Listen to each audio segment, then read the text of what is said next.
The click of her expensive heels on the plush carpeting of first class was a declaration of war. Aboard Airline's Flight 815 from New York to London, every passenger was settled, the cabin humming with quiet anticipation. But one woman, dressed in a pristine white Chanel suit, stood over seat 2A with an icy glare. The man seated there, a black man in a tailored suit reading a report on his tablet, looked up calmly. She didn't ask. She demanded, "You're in my seat." Her words were not just a statement, but an indictment, laced with an unspoken assumption of authority. What happens when unchecked privilege collides with an immovable object of quiet power? This isn't just a story about a seat on a plane. It's about a collision course with reality, a shocking revelation of power, and the hard, unforgiving karma that follows when you mistake a king for a pawn. Before we begin, comment where you are watching from today, and make sure to subscribe because tomorrow's story is one you don't want to miss. Now let's get into it. The air in the first-class cabin of the Boeing 787 Dreamliner was meticulously climate-controlled, scented with a faint, bespoke aroma of white tea and bergamot. It was a sanctuary of privilege, a quiet bubble floating miles above the earth.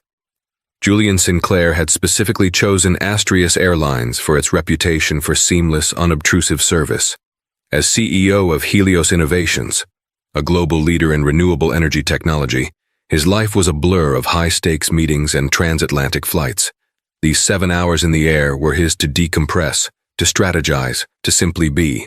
He was engrossed in a quarterly projection analysis when a shadow fell over his tablet. He looked up into the face of a woman who seemed carved from ice. She was in her late 40s with impeccably styled blonde hair, piercing blue eyes, and a mouth set in a firm line of disapproval. Her white suit was so bright it almost hurt to look at. "I believe you're in my seat," she said. Her voice was low but carried the cutting edge of a diamond. Julian offered a polite, practiced smile. He was accustomed to navigating the subtle and overt aggressions that often came with being a black man in spaces of extreme wealth and power. "I don't believe so. My boarding pass says 2A. He gestured calmly to the ticket sleeve resting on the polished wood-grain console beside him. The woman, Caroline Harrington, didn't even glance at it. Her eyes scanned him from head to toe, the custom Brioni suit, the Patek Philippe watch, the calm confidence in his gaze, and dismissed it all. In her mind, she had already written his story, a diversity hire, an athlete, a musician who got lucky, someone who had been upgraded and didn't understand the unspoken rules. "There must be a mistake," she clipped, her voice hardening. "I am a platinum medallion, million-miler, top-tier client with this airline. I always sit in 2A. Please check your ticket again. Perhaps you're in 22A. The condescension was palpable. Julian felt the familiar slow burn of indignation but kept his composure. He had negotiated multi-billion-dollar deals with shrewd oligarchs and hostile foreign governments. He would not be flustered by this woman. "I'm quite sure of my seat number," he replied, his tone even and firm. "But I'm happy for a flight attendant to clarify if you'd like." This offer of a peaceful resolution seemed to enrage her further. It was a challenge to her absolute authority. "I don't need a flight attendant," she snapped, her voice rising just enough to turn the heads of the other passengers in the cabin. An executive from Goldman Sachs in 3B lowered his Wall Street Journal. A famous actress in 1D peered over her sunglasses. "I need you to move. Now." A flight attendant named Maria, her face a mask of stressed politeness, hurried over. "Is there a problem, ma'am?" Caroline rounded on her. "Yes, there is a problem. This man is in my seat and he is refusing to move." She made it sound as if Julian were a stowaway, not a paying customer. Maria looked from Caroline's imperious face to Julian's calm one.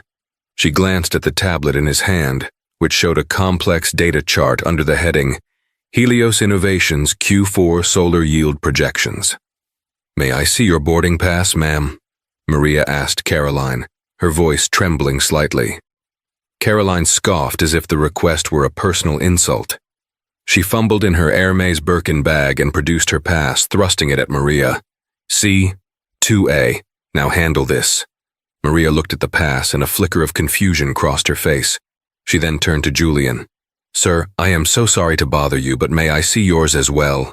Julian obliged without a word, unlocking his phone and showing her the digital boarding pass clearly displaying his name, Julian Sinclair, and his seat, 2A.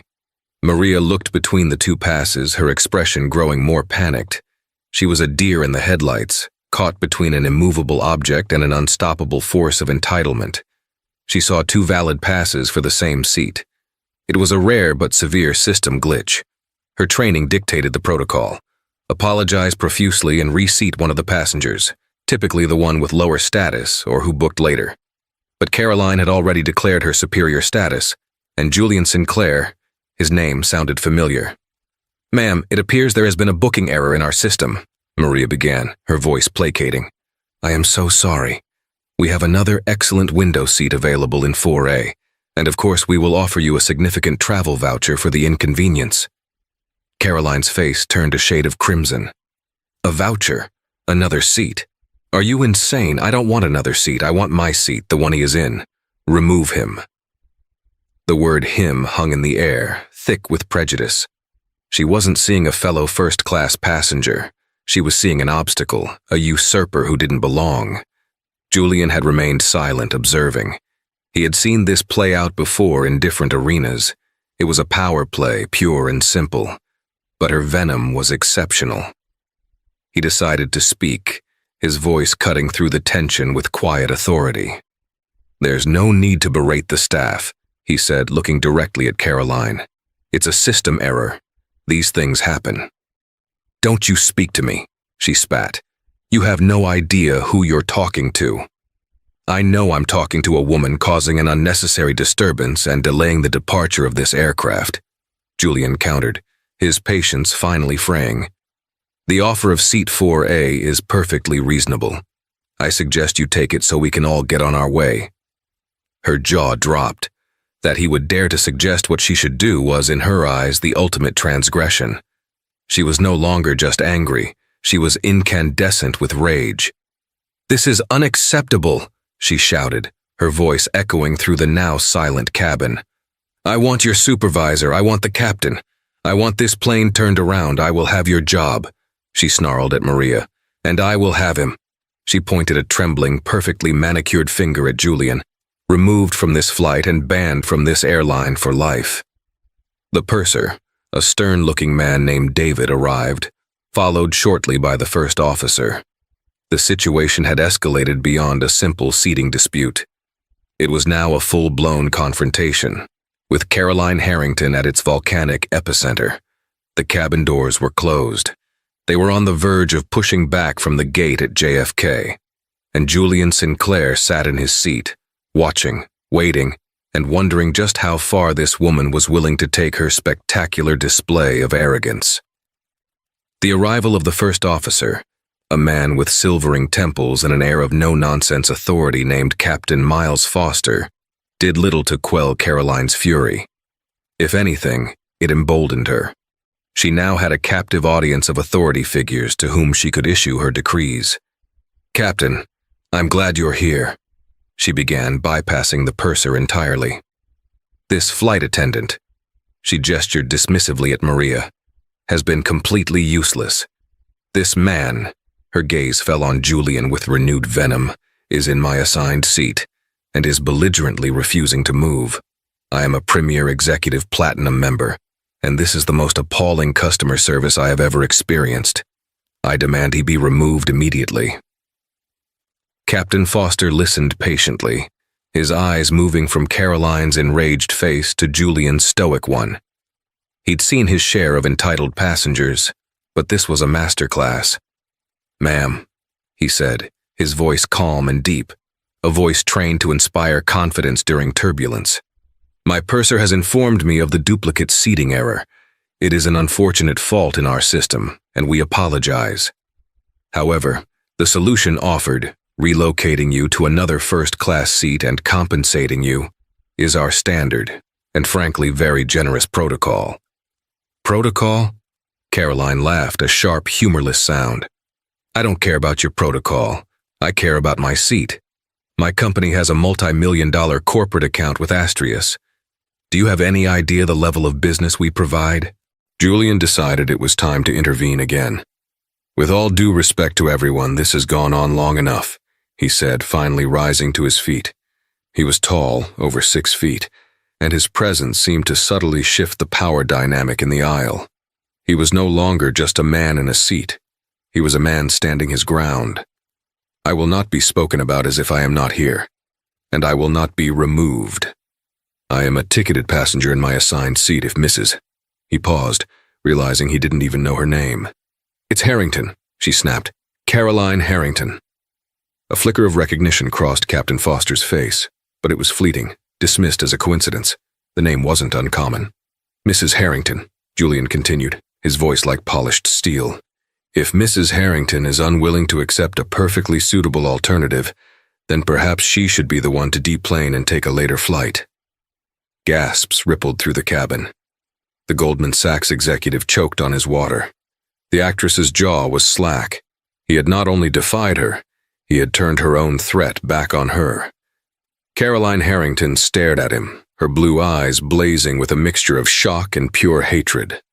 That this man, this nobody, would have the audacity. It was the final straw. Her carefully constructed facade of aristocratic control shattered completely. "How dare you?" she whispered, her voice trembling with rage. "You want to know who I am? You really want to know?" She reached into her Birkin bag again, this time pulling out a slim, elegant wallet. She didn't produce a driver's license or a platinum credit card. She produced a single heavy stock business card with a simple embossed silver star logo, the logo of Astrius Airlines. She didn't hand it to the pilot or the flight attendant. She held it out in front of Julian's face, her hand shaking. "Read it," she commanded. Julian took the card. The name was printed in clean, authoritative letters, Caroline M. Harrington. Below it, a single title, Chairwoman of the Board and Majority Shareholder, Astrius Aviation Group. Silence. The hum of the ventilation system seemed to roar in the sudden, absolute void of sound. Maria's face went white. The purser, David, looked as if he'd been struck by lightning. Captain Foster's professional calm finally broke, his eyes widening in dawning horror. He now understood the flicker of recognition. Harrington, as in Alistair Harrington, the legendary reclusive founder of Astrius Airlines who had passed away 6 months ago. This was his daughter, his sole heir, the woman who overnight had become the most powerful person in their entire global corporation, the woman who owned the very plane they were sitting on. Julian looked down at the card, then back up at her face. The rage was still there, but now it was mixed with a chilling, triumphant smirk.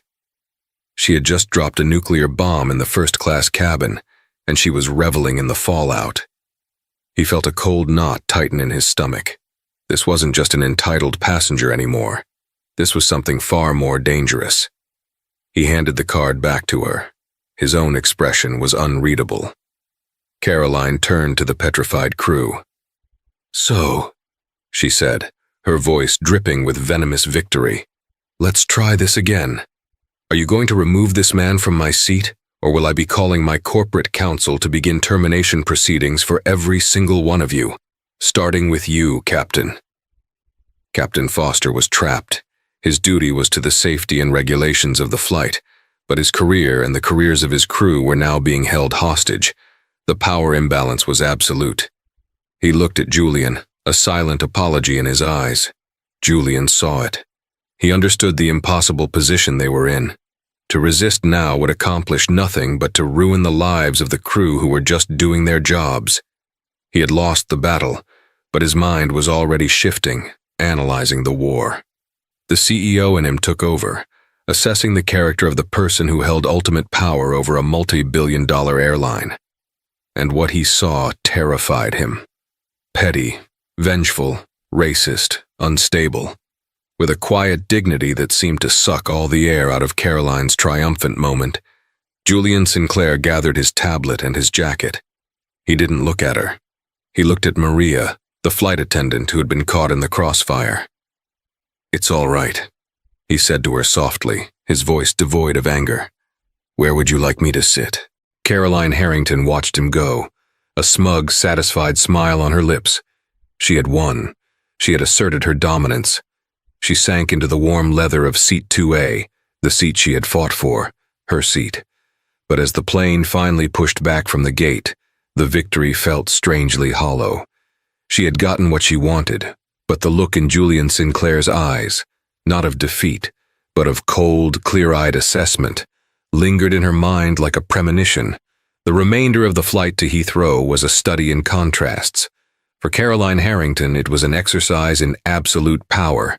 The flight crew, now acutely aware of who she was, treated her with a level of deference usually reserved for royalty. The purser, David, personally decanted a bottle of 1998 Chateau Margaux that wasn't on the regular menu, explaining it was from the chairman's private stock. The chef came out to personally consult with her on a bespoke meal.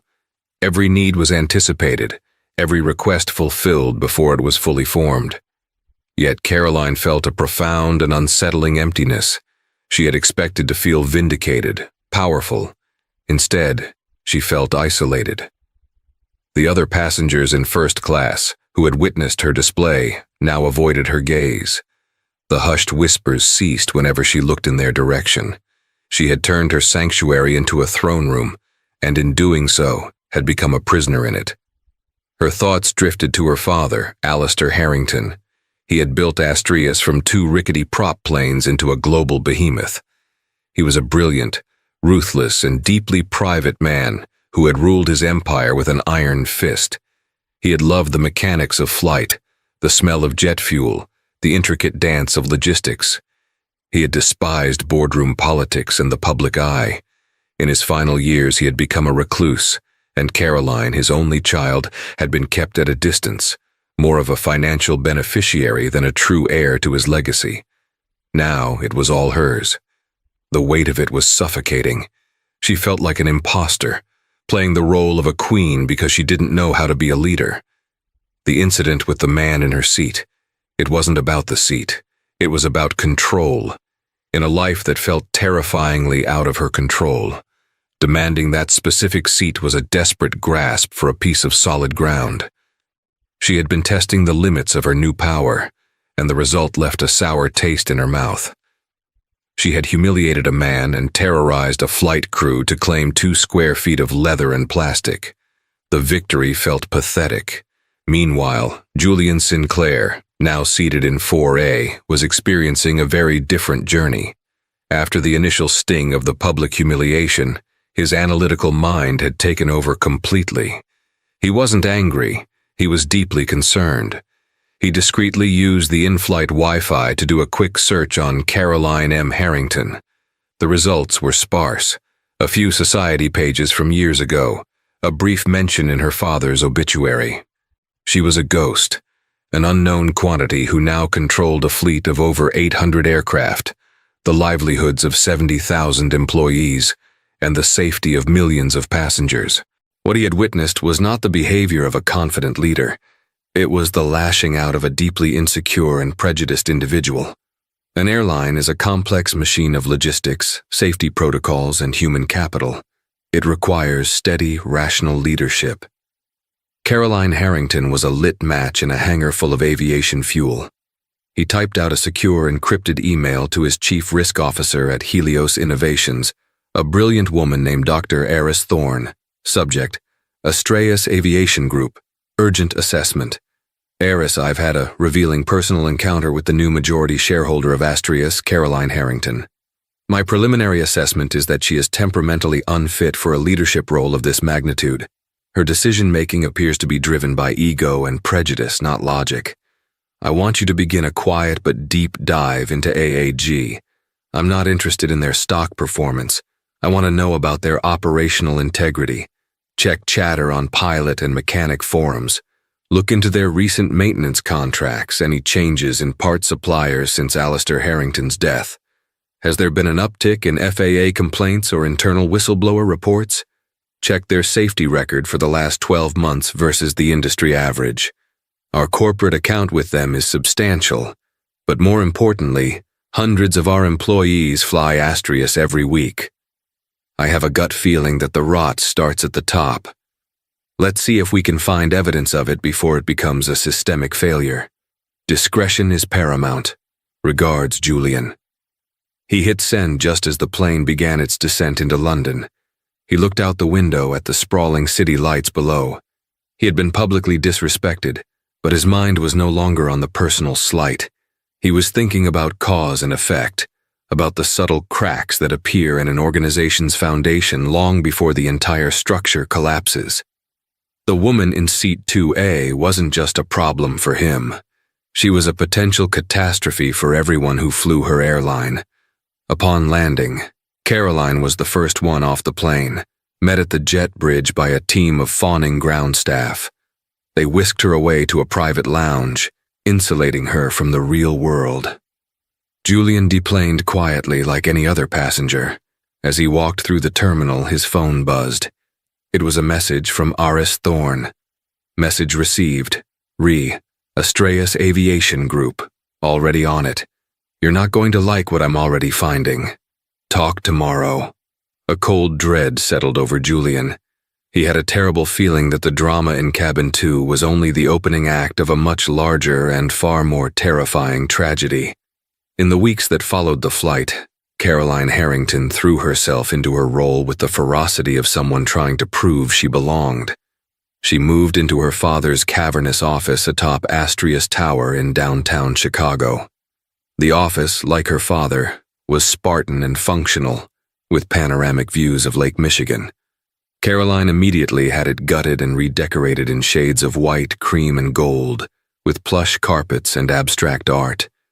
She was reshaping the airline in her own image, a beautiful, expensive facade hiding a cold, brittle interior. She relied heavily on Arthur Sterling, her father's longtime corporate lawyer and now her right-hand man. Sterling was a shark in a Savile Row suit, a man who saw legal and ethical boundaries as mere suggestions. He had been loyal to Alistair Harrington's power, and now he transferred that loyalty to Caroline's, whispering in her ear, validating her worst impulses, and executing her commands with brutal efficiency. The board is comprised of your father's old guard, Arthur advised her during one of their first strategy meetings. They're sentimental. They talk about the Astrius family and legacy. Legacy doesn't boost shareholder value, Caroline. We need to streamline. We need to cut the fat. Caroline, who understood balance sheets better than aeronautical engineering, latched onto this. It was a tangible way for her to make her mark. Together they initiated Project Ascension, a top-to-bottom corporate restructuring plan designed to maximize profits. The first casualties were the employee pension plans and benefits packages. Next came the maintenance divisions. Astrius had always been known for its meticulous in-house maintenance and its use of premium manufacturer-certified parts. Arthur Sterling presented a compelling alternative, outsourcing heavy maintenance checks to cheaper third-party contractors in South America and Asia. He also identified a new supplier for common replacement parts, a company called Global Aero Components, which could provide them for 30% less than their current supplier. A few of the old guard board members, men who had started as baggage handlers and worked their way up, raised red flags. A veteran chief of engineering, a man named Robert Chen, presented a detailed report showing that Global Aero Components had a spotty quality control record. Mrs. Harrington, Chen argued in a tense board meeting, we're talking about parts like actuator pins for the tailfin assembly. If one of those fails due to a metallurgical flaw, the result could be catastrophic loss of control. The savings are not worth the risk. Caroline looked at him with disdain. She saw him as another relic of her father's era, resistant to change. Mr. Chen, she said, her voice dripping with condescension, are you saying that every single part not made by the original manufacturer is inherently faulty? These parts are FAA certified. Arthur has assured me of their quality. Or is this just a case of you being afraid of progress? Arthur Sterling stepped in smoothly. What Mr. Chen is failing to mention is that our competitors have been using these cost-effective sourcing strategies for years. We are falling behind. Project Ascension is about making Astrius lean and competitive for the 21st century. The board, intimidated by Caroline's aggressive stance and Sterling's legal machinations, fell in line. Robert Chen was offered an early retirement package a week later. His replacement was a young MBA with a background in finance, not engineering. The contracts were signed. The cheaper parts began flowing into the supply chain. The culture at Astrius began to sour. The Astrius family ethos was replaced by a climate of fear. Pilots and mechanics who raised concerns were silenced or pushed out. The focus shifted from operational excellence to hitting quarterly profit targets. Caroline, isolated in her golden office, saw only the numbers on the page, and the numbers were improving. The stock price ticked upwards. Wall Street applauded her bold, decisive leadership. She was finally feeling the power she craved. Meanwhile, at Helios Innovations, Dr. Eris Thorne's report landed on Julian Sinclair's desk. It was a thick, meticulously researched dossier, and its contents were chilling. Using advanced data mining algorithms and confidential informants, Eris had painted a picture of a company in quiet crisis. The report detailed the firing of veteran engineers, the shift to unproven maintenance contractors, and most alarmingly, a significant increase in maintenance discrepancy reports filed by pilots. These were reports of minor but unusual issues noticed during pre-flight checks or in the air. A sluggish hydraulic response, a strange vibration in the fuselage, an intermittent sensor warning. Individually, they were minor, but Eris's software had detected a pattern.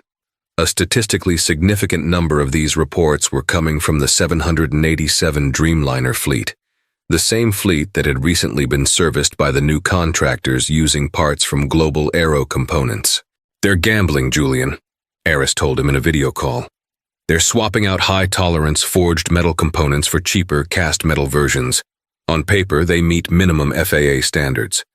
In reality, under the stress of thousands of flight hours, they are significantly more prone to metal fatigue and shear stress failure. It's not a matter of if something will fail, but when and where." Julian leaned back in his chair, the memory of Caroline Harrington's smug, triumphant face flashing in his mind. Her arrogance wasn't just an ugly personality trait, it was a corporate policy with potentially lethal consequences. He made an executive decision. "Pull our corporate account," he said to Eris. "Effective immediately. Cite a review of corporate travel policies. Make it quiet, no press release. And Eris, set up an alert system. Monitor every Astrius flight, every news report, every FAA bulletin. I want to know the second a crack appears in her perfect white facade." Julian knew it was a long shot, but he felt a moral obligation to act on the information he had. He was putting a wall between his people and a danger he couldn't prove but knew was real. He could only hope the wall would be high enough. The first sign of trouble was subtle, a whisper before the scream. Astrius Flight 447, a Boeing 787 flying from Chicago to Tokyo, experienced severe turbulence over the northern Pacific. Turbulence itself wasn't unusual, but the pilot, a seasoned veteran named Captain Eva Rostova, reported something deeply unsettling. During the worst of the jolts, the aircraft's response to her control inputs felt mushy and delayed. For a terrifying 90 seconds, she felt as if she was wrestling with the plane, not flying it. Once on the ground, she filed a detailed report, specifically requesting a full diagnostic on the tail fin hydraulic actuators. The ground crew in Tokyo, an outsourced team contracted under Project Ascension, ran the standard computer diagnostics. The system came back clean. No error codes. They logged it as extreme but normal turbulence encounter and cleared the plane for its return flight. Captain Rostova protested, insisting on a physical inspection, but she was overruled by the station manager, who had strict directives from Chicago to minimize costly ground delays. 2 weeks later, the whisper became a scream. Astrius Flight 212 was on its final approach to Dallas-Fort Worth International Airport. It was a clear, calm day. The plane was filled with 242 passengers, many of them families returning from vacation. The pilot, Captain Ben Carter, initiated the landing sequence, lowering the flaps and landing gear. As he made a minor rudder correction to align with the runway, a loud bang echoed from the rear of the aircraft. The plane immediately yawed violently to the left. Alarms shrieked through the cockpit. A red warning light flashed on the control panel. Rudder control failure. On the flight deck, chaos erupted. The rudder, the primary control surface on the vertical tail fin, was jammed, locked hard to one side. The plane was now in an uncontrolled, spiraling descent, fighting against its own aerodynamics. "Mayday, mayday, mayday!" Captain Carter yelled into the radio. "Astrius 212, we have a flight control failure. Uncontrolled yaw. We are fighting for control." What followed was a testament to the skill and training of the flight crew. While Captain Carter used every ounce of his strength to keep the wings level using differential engine thrust, his first officer worked frantically through the emergency checklist. It was a battle of human ingenuity against catastrophic mechanical failure. By a sheer miracle of airmanship, they managed to wrestle the crippled aircraft back into a semi-stable state and perform a terrifying high-speed emergency landing, skidding off the runway and into the grass. The landing gear collapsed and the fuselage cracked, but the fire crews were on them in seconds. Miraculously, everyone survived, though dozens were injured during the violent landing and evacuation. The news broke instantly and spread like wildfire. "Miracle on the Dallas runway" was the headline, but for Astrius Airlines it was a public relations cataclysm. In her pristine office, Caroline Harrington watched the news reports, her face ashen. Arthur Sterling was by her side, his usual smug confidence replaced by a frantic energy. "It's a freak accident," he was saying, more to convince himself than her. "A bird strike, a random mechanical fault. We'll launch a full internal investigation. We'll control the narrative." But the narrative was already out of their control. The NTSB, National Transportation Safety Board, and the FAA were descending on the crash site. They didn't conduct internal investigations. They conducted forensic autopsies. They would take the plane apart piece by piece until they found the truth. Within 48 hours, they found it. Deep within the mangled tail section of the aircraft, they located the source of the failure. A small but critical piece of metal, the rudder actuator pin. It had snapped clean in half. The NTSB investigators, seasoned experts in metal fatigue, could tell from the crystalline structure of the brake that it was not a high-grade, forged steel component. It was a cheaper, cast metal part that had failed under stress. They cross-referenced the part number. It was from Global Aero Components. The news hit Astrius like a torpedo. An FAA emergency airworthiness directive was issued, grounding every single Astrius 787 that had undergone maintenance in the last 6 months, nearly a third of their long-haul fleet.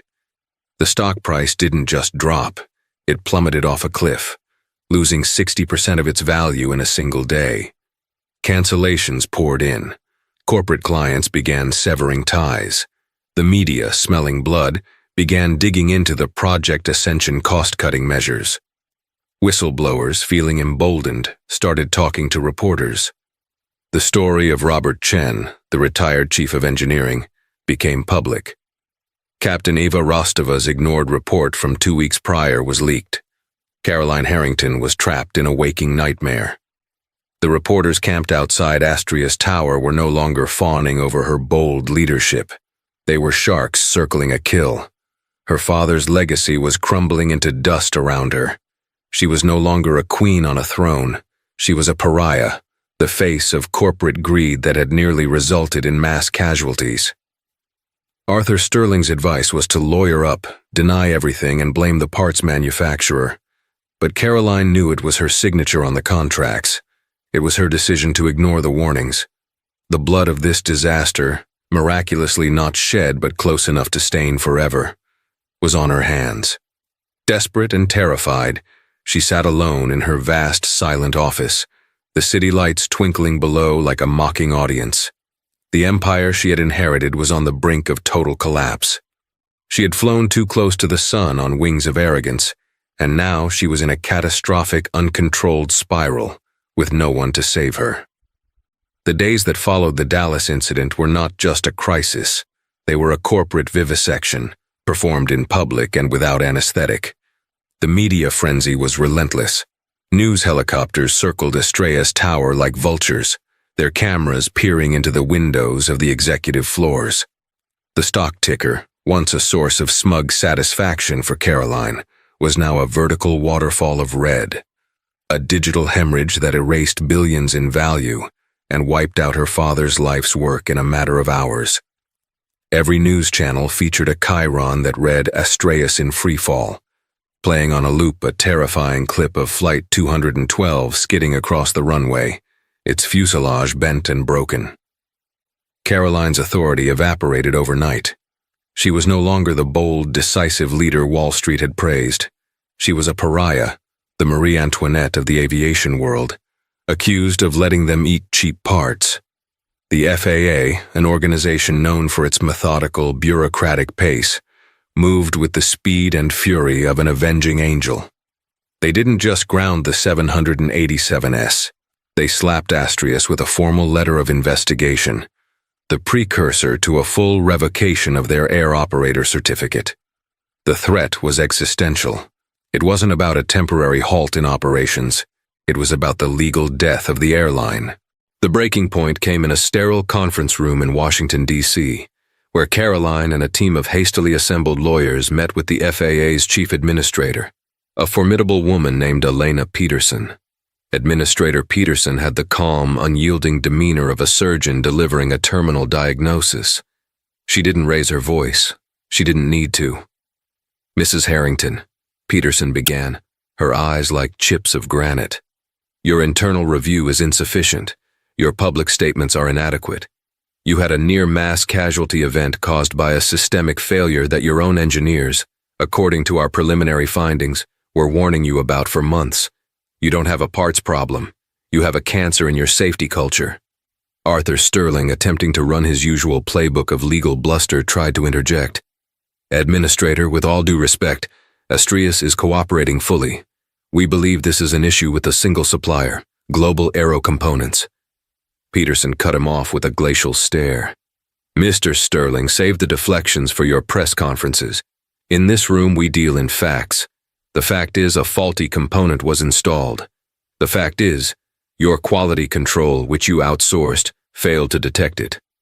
The fact is, your pilot's reports of flight control anomalies, like the one from Captain Rostova 2 weeks prior to the Dallas incident, were ignored by management seeking to minimize ground delays. The facts paint a picture of an airline that prioritized profit over safety. Until you can prove to me, with irrefutable data, that you have identified and can rectify every single potential point of failure across your entire fleet, your planes will stay on the ground. And if you cannot provide that plan within 72 hours, I will begin proceedings to revoke your certificate. Your airline will cease to exist." The 72-hour ultimatum was a death sentence. Back in Chicago, the atmosphere in Astreas Tower was funereal. The board members who had once applauded Caroline's aggressive cost-cutting now looked at her with open contempt. In an emergency board meeting, a veteran member, a man named George Thorne, whom she had once dismissed as part of the old boys club, stood up and pointed a trembling finger at her. "Alistair would be ashamed," he rasped, his voice thick with emotion. "He built this airline on a foundation of trust, the trust of our crews, the trust of our passengers. You have bulldozed that foundation to build a palace of profits, and now the whole thing is collapsing. This is on you, Caroline. This is all on you." She fled the room, the accusation echoing in her ears. She called Arthur Sterling, expecting strategy, a path forward. Instead, she got the cold, detached voice of a man severing ties. "Caroline, I'm advising you to retain separate counsel," he said, the warmth gone from his voice. "My firm and I are exposed here. I gave you advice based on the information provided. The executive decisions were yours alone. The paper trail is quite clear on that." He was abandoning ship, leaving her to go down with it. That night, she convened what was left of her executive team in the main boardroom, a collection of terrified, hollow-eyed managers. The head of engineering, the young MBA who had so eagerly implemented her plans, stood before a whiteboard covered in incomprehensible equations and logistical nightmares. "The problem is the scale and the uncertainty," he explained, his voice cracking. "We have maintenance logs from 12 different third-party contractors in 9 countries. The data is inconsistent. We know Global Aero Components sent us over 50,000 individual parts in the last quarter. The NTSB believes the metallurgical flaws are limited to specific manufacturing batches. But GAC's records are a mess. We can't tell which pins went into which planes on which dates. It's not like looking for a needle in a haystack. It's like looking for a million identical needles scattered across 1,000 haystacks, when only a handful of them are fatally flawed, and you can't tell which ones until they break." A grim silence fell over the room. They were beaten.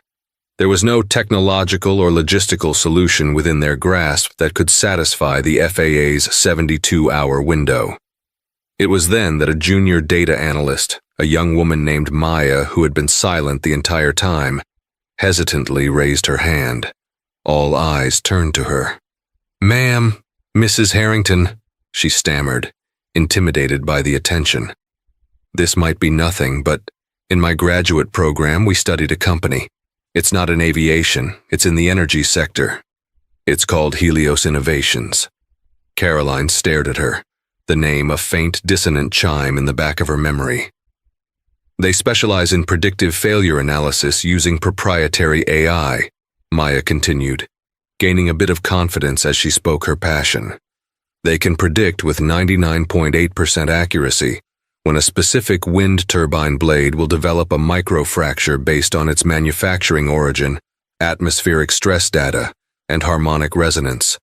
Their system, the Helios matrix, is famous for finding patterns in chaotic data sets.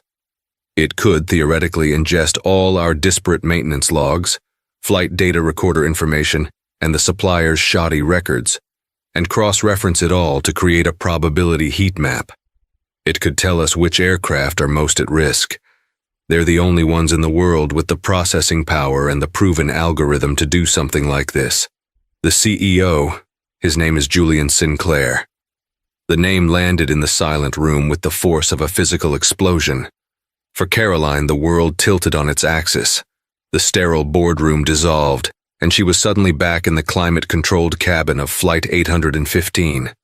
She could smell the leather and the white tea, feel the thrum of the engines. She saw him, Julian Sinclair, the calm, intelligent eyes, the impeccable suit, the quiet dignity with which he had endured her venomous, racist tirade, the man she had treated like a trespasser, like something unpleasant to be scrubbed from her sight. The irony was so cruel, so cosmically perfect, it stole the air from her lungs. The entire universe had conspired to deliver this lesson. The man whose very existence she had refused to acknowledge in her world was now the only person who could stop that world from being utterly destroyed. Karma had not just come knocking. It had been sitting patiently in the front row, waiting for the final act of her self-inflicted tragedy. A wave of cold dread and profound shame washed over her. "Get him," she finally croaked, her voice a dry rasp. "Set up a meeting. Offer him anything. I don't care what it costs. Just get him on the phone." Her executive assistant, a young man named Ben, scurried from the room, his face pale with the knowledge of what he was being asked to do. The story of the incident on the London flight had become a hushed legend among the executive staff. An hour later, an eternity of agonizing silence, Ben returned. He stood at the door, looking as if he were about to deliver a verdict. I spoke with Mr. Sinclair's office," he said, swallowing hard.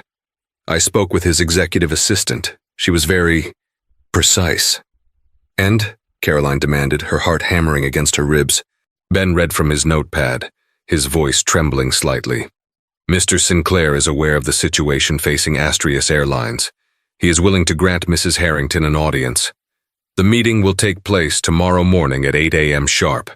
It will be at the Helios Innovations headquarters. Mrs. Harrington is to come alone. No lawyers, no advisors. She will be allotted 15 minutes. The terms were not a negotiation. They were a summons. The humiliation was absolute. The woman who had demanded a man be removed from her sight now had to travel to his domain alone to beg for a mere 15 minutes of his time. That night, sleep was impossible. Caroline roamed the cavernous, silent floors of Astrius Tower. She stood before her father's portrait, the oil paints capturing a man of stern, unwavering principle. She had sought his power, but had understood nothing of his responsibility. She had treated his legacy like a credit card, and now the bill had come due. She turned on a television and saw an interview with Captain Ben Carter of Flight 212, a humble, heroic man describing how he fought to save his passengers. She saw the faces of those passengers, their terror, their relief. These were the people she had nearly killed with her arrogance. The crisis was no longer about stock prices or board seats. It was about the 242 souls on that plane and the millions more she had put at risk. The shame was a physical weight, pressing down, crushing her. As the first gray light of dawn broke over Lake Michigan, she knew what she had to do. This wasn't about saving her company anymore. It was about atonement. She got in the car, stripped of her pride, her power, and her name, a supplicant on her way to face the man who held the fate of her world in his hands. It was a fate she knew she richly deserved. The headquarters of Helios Innovations was the antithesis of Astrius Tower. Instead of gold and marble, the lobby was filled with living green walls, polished concrete floors, and vast expanses of smart glass that tinted with the morning sun. The air smelled of fresh coffee and clean energy. It was a space built for collaboration and transparency, not intimidation and hierarchy. Caroline Harrington, dressed in a simple funereal black suit, felt like a specter in this bright, vibrant world. She was escorted to the top floor, not to a vast corner office, but to a simple, glass-walled conference room overlooking a rooftop garden. Julian Sinclair was already there, standing by the window looking out at the city. He wasn't wearing a power suit, but a simple, well-fitting cashmere sweater and slacks. He turned as she entered, and his expression was not one of triumph or anger. It was calm, serious, and deeply weary. "Mrs. Harrington," he said, his voice even, "thank you for coming." The simple professional courtesy was more disarming than any tirade would have been. "Mr. Sinclair," she began, her own voice unsteady. I don't know where to begin. Why don't you begin by telling me why you're here?" he said, gesturing for her to sit. He remained standing, a subtle but clear indication of who was in control. Caroline took a deep breath, forcing herself to meet his gaze. "I'm here because my company is dying, because my leadership has led it to the brink of collapse, and because I'm told you are the only one who can help save it." She laid it all out, the faulty parts, the grounded fleet, the threat from the FAA. She spared no detail of her own culpability, her voice cracking as she recounted dismissing the engineer's warnings. It was a confession, raw and unfiltered. Julian listened without interruption, his face an unreadable mask. When she was finished, a heavy silence filled the room. "What you're describing," he finally said, his voice cold and precise, "is not a data problem, Mrs. Harrington. It is a cultural problem, a leadership problem. You rewarded sycophants and punished dissent. You valued profit margins over engineering integrity. My algorithm can find your faulty parts. It can tell you which planes to fix, but it cannot fix your company. It cannot fix you." The words struck her harder than any insult. He wasn't interested in revenge, he was interested in the truth. "I know," she whispered, tears welling in her eyes for the first time. "I know. The incident on the plane, it wasn't about the seat, it was about me. I was terrified, insecure. I inherited something I didn't understand, and I lashed out at you because you seemed to have everything I lacked. Calm, confidence, a sense of your own worth that wasn't tied to a name or a title. It was ugly, and it was racist, and I am profoundly sorry. Not because I need your help now, but because it was a despicable way to treat another human being." It was the first truly honest thing she had said in months. The apology hung in the air between them. Julian studied her for a long moment. He saw the broken pride, the genuine remorse, the terror of a woman who had lost everything, especially her sense of self. "I will help you," he said, and she felt a surge of relief so powerful it almost made her dizzy. "But not for you, and not for your shareholders. I will do this for the 70,000 Astrius employees whose jobs are on the line, and for the millions of passengers who deserve to fly safely. But my help comes with conditions. They are not negotiable." "Anything," she said immediately. "First," Julian began, ticking the points off on his fingers. "Helios Innovations will take a controlling interest in Astraeus Airlines for the symbolic price of $1.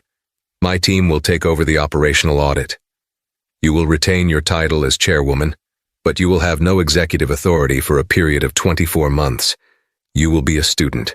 You will learn every aspect of this business from the ground up. You will spend 1 month with the baggage handlers, 1 with the mechanics in the hangar, 1 with the flight attendants, 1 with the reservation agents.